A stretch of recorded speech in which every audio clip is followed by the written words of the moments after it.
В днешния си влог аз ще говоря за 1 юни, за уникалното време по 1 юни, както и за сватбите по време на абитуриентските балове.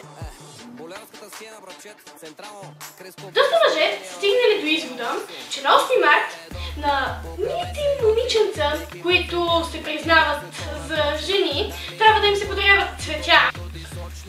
А на 1 юни детски играчки. Заповядай! А най-после решете какво искате. Здравейте! Вие сте с прогнозата на лунния шоу за времето навън. Искам да ви кажа, че навън вятъра ще ви духне като запалка. Стигате! Лили Иванова, ако обичаш, прибери си ветровете. Очакват се минусови температури, някъде около минус 48, минус 50 градуса, така че взимайте си топли якенца и зимните шапки.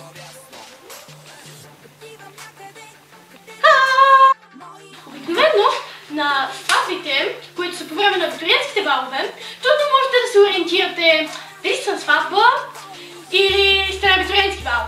Единственото, по което можете да ги различите е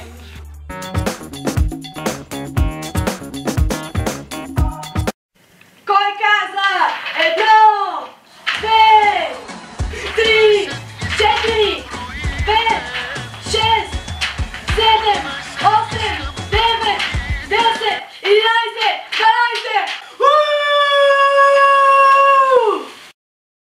Благодаря, че гледахте моя влог за 1 юни, времето по 1 юни и сватбите по време на абитуриентските балове. Долу в описанието ще видите линк към маска ми, фейсбук страницата ми и към твитъра ми и там можете да ми задавате предизвикателства, които да правите в края на абсолютно всеки клип. Довиждане, това е от мен за сега.